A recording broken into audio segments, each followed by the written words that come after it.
Assalamualaikum warahmatullahi wabarakatuh. Pada video kali ini saya akan membahas mengenai soal kuis dari mata kuliah Statistika dan Probabilitas untuk kelas A.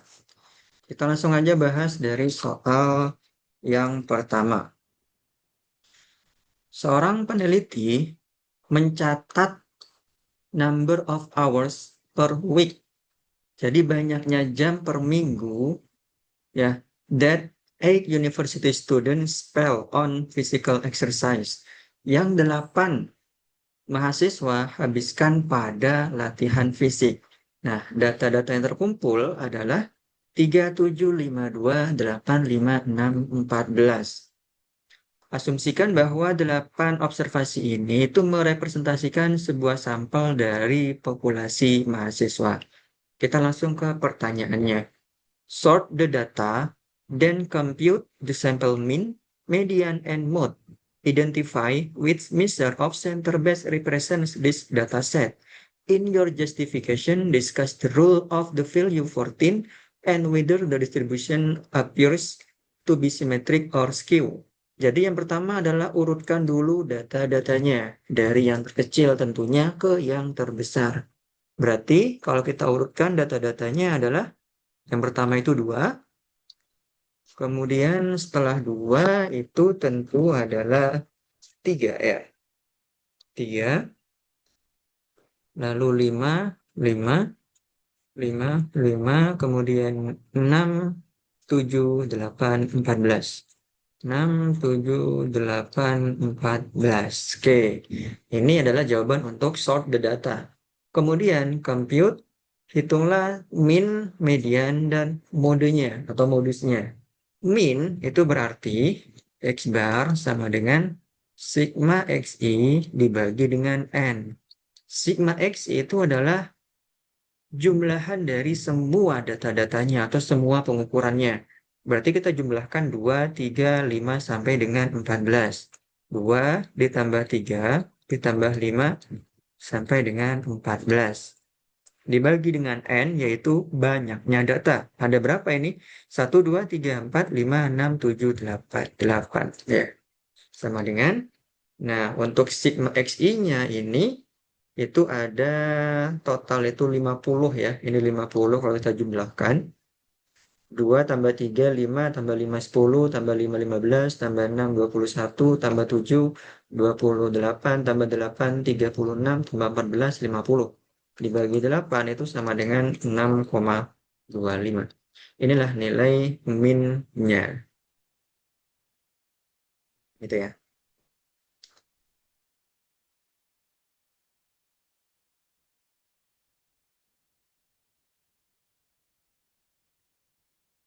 Nah, kemudian setelah itu kita cari median. Oke, median. Apa itu median? Median itu adalah nilai tengah setelah data diurutkan. Nah, berarti nilai tengah dari 2, 3, 5, 5, 6, 7, 8, 14. Dan perhatikan N-nya, banyaknya data atau banyaknya observasi. Di sini ada 1, 2, 3, 4, 5, 6, 7, 8. Karena N-nya itu 8 atau genap, maka akan ada 2 middle observation, yaitu di sini. Berarti mediannya adalah nilai tengah dari 5 dan 6, yaitu 5 ditambah 6 dibagi 2 sama dengan 11 dibagi 2 sama dengan 5,5 ya. Jadi mediannya adalah 5,5. Kemudian modusnya itu adalah yang paling sering muncul. Yang mana paling sering muncul? Tentu 5 ya. Dia muncul sebanyak 2 kali. Sedangkan yang lain hanya sebanyak 1 kali saja. Oke, gitu ya. Kemudian, identify which measure of center best represent this dataset. Identifikasi pengukuran pusat yang mana yang terbaik yang merepresentasikan dataset ini. Nah, ini sudah saya bahas di teorinya kemarin. Kalau kita menjumpai X-bar-nya seperti ini, kemudian mediannya seperti ini, artinya X-bar-nya ini lebih besar dari median. Ya, kalau kita menjumpai min itu tidak sama dengan median, dalam hal ini berarti min-nya itu bisa lebih dari median atau min-nya bisa kurang dari median, maka yang terbaik pengukuran datanya itu adalah median. Ya. Kenapa? Karena dia tidak terpengaruh sama data outlier, sama pencilan, sama angka 14 di sini. Kalau min itu terpengaruh, ya. Kenapa di sini minnya lebih besar dari median? Ya karena ada 14. 14 itu masuk dalam perhitungan rata-rata. Sedangkan median itu nggak terlalu berpengaruh tapi cuma sedikit, ya. Dia hanya sebagai apa ya? Sebagai salah satu pengurutan data. Jadi 14 kalau kita ganti dengan 9, kita ganti dengan 8, ya sama aja mediannya nggak pengaruh. Kecuali kalau kita ganti nanti dengan bilangan yang lebih kecil dari mediannya, maka nanti mediannya akan bergeser tuh. Ya. Jadi untuk median tidak akan berpengaruh, tapi untuk min-nya itu akan sangat berpengaruh dengan hadirnya angka 14. Jadi jawabannya adalah yang terbaik pengukuran data pusatnya itu adalah median.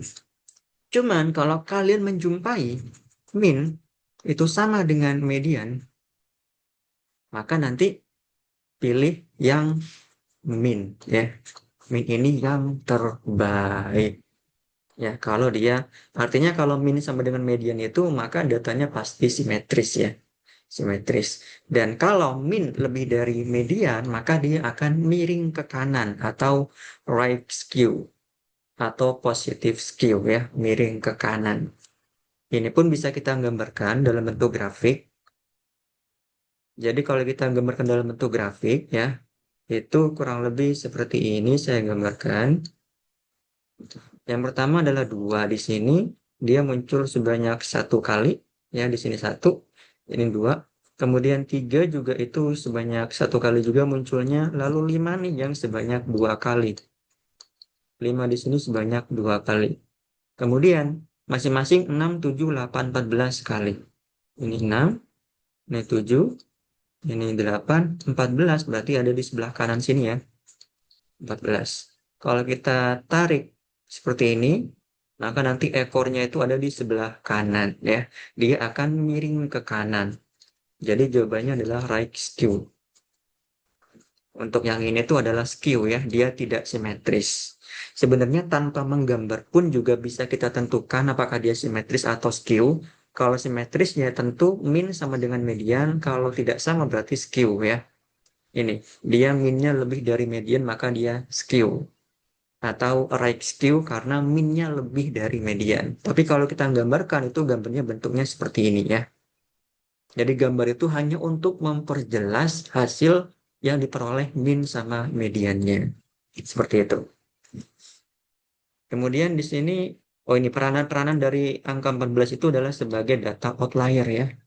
Dia sebagai data outlier atau pencilan. Jadi data yang menyimpang dari data-data yang lainnya. Itu, ya. Itu pembahasan untuk yang A. Kemudian yang B. Yang B di sini itu adalah calculate the sample variance S kuadrat, S square using the computing shortcut formula. Nah, menggunakan formula yang shortcut. Berarti bukan rumus yang biasa kita pakai. Yang bisa kita pakai itu kan rumusnya seperti ini. S kuadrat sama dengan sigma XI min X bar kuadrat dibagi N min 1. Ini kan. Tapi kita tidak menggunakan rumus yang ini, ya. Karena di sini perintahnya adalah menggunakan rumus computing shortcut formula. Yang mana rumusnya? Yaitu S kuadrat sama dengan sigma XI kuadrat dikurang sigma XI dikuadratkan dibagi N, lalu kita bagi dengan N min 1. Gunakan rumus yang ini. Kalau kalian menggunakan rumus ini itu salah, ya. Ini bukan rumus yang diperintahkan oleh soal. Nah, makanya di sini ada kata-kata you must explicitly state the values of sigma xi dan sigma xi kuadrat before substituting. Kalian harus menghitung dulu sigma xi-nya itu berapa, lalu sigma xi kuadratnya itu berapa. Ya. Sigma XI nanti akan dimasukkan ke nilai, nih ya, ke nilai sini. Lalu kita kuadratkan. Sigma XI kuadrat akan kita masukkan ke rumus yang di sini. Gitu ya. Ini kalau berdasarkan jawabannya itu adalah sigma XI, hasilnya adalah 50, karena kita menjumlahkan semua nilai yang ada di sini, itu ada 50 ya. Kemudian kalau sigma XI kuadrat berarti adalah 3 dikuadratkan tambah 7 kuadrat dan seterusnya sampai 14 kuadrat. Itu nilainya adalah 408. Kemudian kita hitung S kuadratnya menggunakan rumus yang di atas ini. Sigma XI kuadrat berarti kan 408. Dikurang sigma XI kuadrat. Berarti ini dikuadratkan. 50 kuadrat dibagi N. N-nya itu ada 8. Dibagi N min 1 yaitu 8 min 1. Hasilnya ini sama dengan yaitu 13,64 ya. Jadi variansnya itu 13,64. Untuk S-nya yang diminta itu kan sampel standar deviasi ya, yaitu S. Berarti akar dari 13,64 yaitu 3,69. Cukup gunakan 2 angka di belakang koma. Nah, kemudian pertanyaannya di sini ada interpretasikan mengenai penyebaran datanya. Artinya, berarti dari 3,69 yang kita peroleh dari tanda deviasinya, ini artinya menunjukkan bahwa rata-rata jarak setiap data terhadap min-nya itu sekitar 3,69 jam. Ya, atau datanya itu menyebar dari titik pusatnya sejauh 3,69 jam. Jadi data-datanya atau pengukurannya itu menyebar sejauh 3,69 jam dari titik pusatnya, ya, dari rata-ratanya, dari min-nya, gitu ya.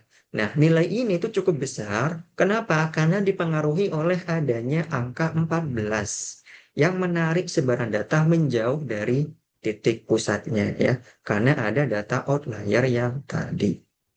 Gitu ya untuk pembahasan yang B.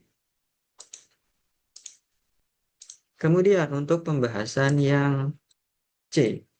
Nih, angka 14 itu suspected to be an outlier, diduga sebagai sebuah outlier. Without fully recalculating, tanpa menghitung secara penuh atau tanpa menghitung ulang ya, explain secara konsep bagaimana menghapus this value akan berefek masing-masing pada min, median, dan standar deviasi. Jadi kalau kita hapus angka 14, bagaimana efeknya ke min, median, dan standar deviasinya? Kemudian, which measure is more resistant? Ukuran mana yang paling resisten, yaitu yang paling tahan terhadap outlier, dan kenapa? Kemudian support your answer using definitions and properties covered in class. Oke, jadi tanpa menghitung ulang, kita harus menjelaskan apa pengaruhnya penghapusan angka 14 terhadap min, median, dan standar deviasi. Yang pertama, terhadap min. Tentunya untuk min itu akan sangat berpengaruh. Ya, ini akan sangat berpengaruh. Apa pengaruhnya? Kalau kita hapus angka 14, maka dia akan menurun drastis. Menurun drastis. Karena angka 14 ini angka outlier yang nilainya sangat tinggi. Kalau kita hapus, tentu min-nya pasti akan menurun drastis. Udah gitu aja. Ya. Jadi penghapusannya itu akan menarik rata-ratanya itu turun mendekati mayoritas data lainnya. Ya. Seperti ini. Tanpa kita hitung ulang. Jadi kita nggak usah ngitung. Kalau median.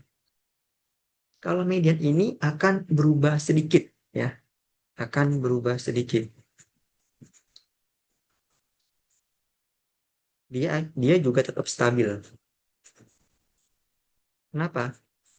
Karena kalau kita hapus angka 14, maka datanya itu hanya bergeser ke data yang keempat. Ya. Jadi tadi kita akan hitung, kita urutkan datanya itu kan 2, 3, 5, 5, 6, 7, 8, 14. Ini. Kalau ini kita hapus, maka nanti datanya akan bergeser ke data yang keempat, yaitu 5. Sedangkan sebelumnya itu 5,5. Jadi dia berubah dari 5,5 ke 5 ya. dia hanya berubah sedikit ya, dia tetap stabil sebenarnya ya. Jadi itu jawaban untuk yang median. Bagaimana untuk standar deviasinya? Standar deviasinya ini sama dengan mean ya. Dia akan juga menurun drastis. Kenapa? Ya karena dia sensitif terhadap mean. Menghapus nilai 14 itu maka akan membuat datanya jauh lebih beragam ya. Karena secara rumus aja dia itu merupakan akar kuadrat dari varians. Varians itu berpengaruh pada nilai min-nya. Kalau min-nya turun maka dia juga akan turun ya. Akan menurun drastis itu. Kira-kira gitu ya.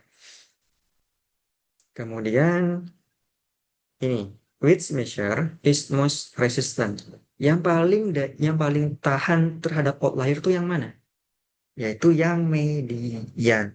Dia hanya akan berubah sedikit. Dia juga tetap stabil ya. Datanya cuma bergeser satu ke data sebelumnya ya. Karena secara definisi pun median itu adalah nilai tengah yang tidak memperdulikan seberapa besar nilai ekstrim di ujung datanya. Berbeda nih dengan mean atau standar deviasi yang menggunakan nilai numerik dari setiap observasi dalam perhitungannya ya. Kira-kira gitu jawaban untuk yang C. Gitu ya. Nah, sekarang kita coba bahas untuk soal yang nomor 2. Ini mengenai kejadian dan peluang. Oke, kita bahas untuk yang kedua. A university survey its student regarding laptop ownership and GPA category. Oke, jadi sebuah universitas mensurvei mahasiswanya itu berdasarkan kepemilikan laptop dan kategori IPK ya.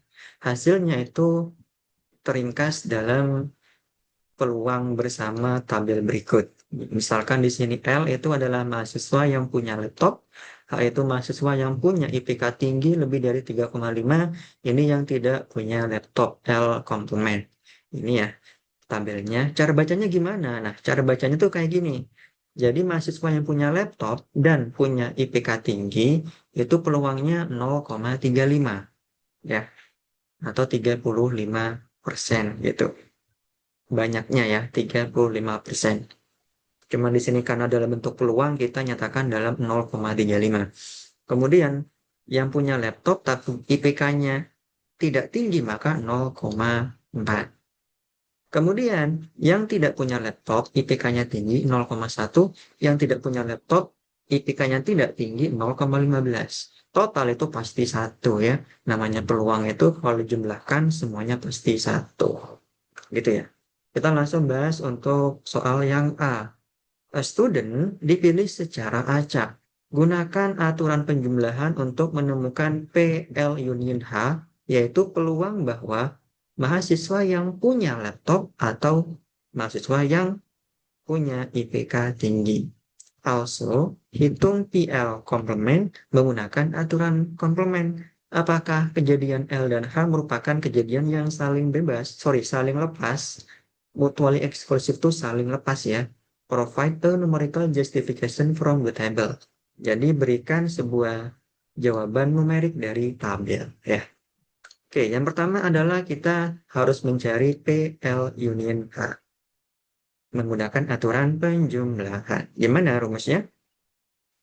Rumusnya itu PL union H. Berarti PL ditambah BH dikurang PL komplement H gitu. PL-nya yang mana PL-nya? PL itu berarti peluang mahasiswa yang punya laptop nih L. Yang mana berarti ini total yaitu 0,75. Kemudian PH yaitu peluang yang punya IPK tinggi. Yang mana? Berarti ini 0,45. Kemudian irisannya berarti irisan dari L dan H yang mana? Ya ini 0,35 ya. Jawabannya adalah ini tambah ini itu 1,2 dikurang 0,35. Hasilnya adalah 0,85 ya. 0,85 untuk peluang L union H. Kemudian hitung ini PL komplement. menggunakan aturan komplement ya. Gimana? Berarti P L komplement itu sama dengan 1 dikurang P L, peluang L, yaitu peluang yang punya laptop. 1 dikurang PL-nya berapa? Ini tadi 0,75. Berarti peluang L komplement adalah 0,25. Gitu ya. Nah, kemudian apakah L dan H merupakan kejadian yang saling lepas? Ingat, saling lepas itu jika ya, saling lepas itu jika PL irisan H-nya sama dengan 0. Tapi pada tabel di atas kira-kira L sama H-nya beririsan nggak? Nih, peluang L, ini H. Irisannya berapa? Ini irisannya 0,35. Ternyata, ya, tetapi PL irisan H itu sama dengan 0,35. Tidak sama dengan 0. Berarti jawabannya adalah dia tidak mutually eksklusif ya. Tidak saling lepas gitu ya. Karena kalau saling lepas irisannya itu 0, tapi ternyata dia punya irisan. Jadi tidak saling lepas. Artinya apa? Artinya mahasiswa itu juga bisa punya laptop sekaligus punya IPK yang tinggi secara bersamaan. Gitu ya. Itu untuk jawaban yang A. Kemudian kita coba ke jawaban yang B. Compute peluang bersyarat pH bersyarat L dan pH bersyarat LC, yaitu peluang dari mahasiswa yang punya GPA tinggi diberikan atau bersyarat mahasiswanya harus punya laptop. Ini untuk PHL ya. Kalau PHLC berarti bersyarat mahasiswanya tidak punya laptop. Kemudian bandingkan dua nilai tersebut, dua nilai ini dengan marginal probability, yaitu peluang tunggal atau PH di sini. Based on your comparison, apakah kepemilikan laptop dan kategori GPA itu merupakan kejadian yang independen? Justify secara formal menggunakan definisi dari kebebasan atau independence ya. Jadi yang pertama kita hitung itu adalah PHL. Itu menggunakan rumus kejadian bersyarat ya. Di sini kita hitung PH bersyarat L. Gimana rumusnya kalau peluang kejadian bersyarat? Berarti PH iris L dibagi dengan PL ya. PH iris L itu yang mana? Berarti yang ini 0,35.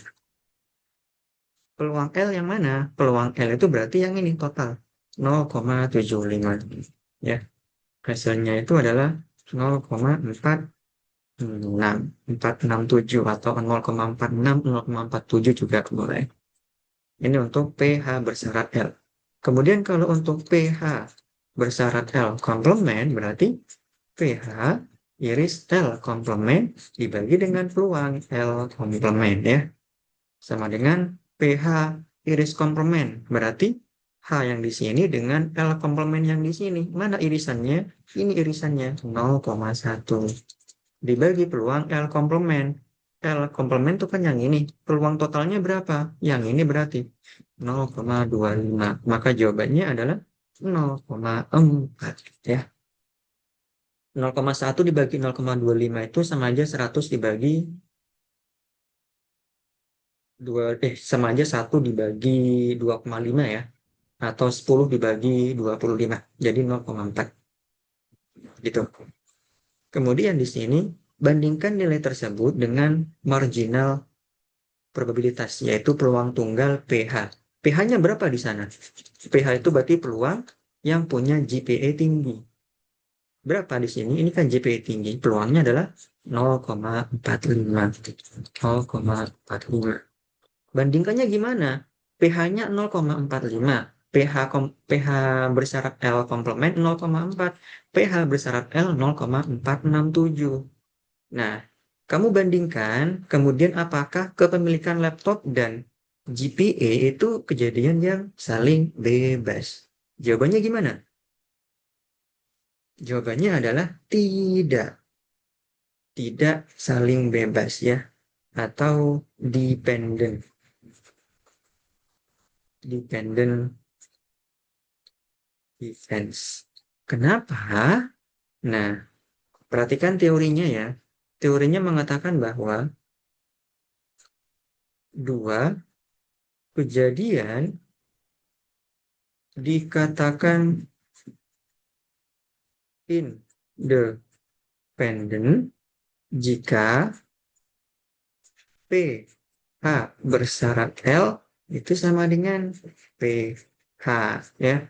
PH bersyarat L jadi hanya dipengaruhi oleh L sama dengan PH. Artinya apa? Artinya PH ya tidak dipengaruhi oleh L, dia bebas. Dia tidak ada pengaruh.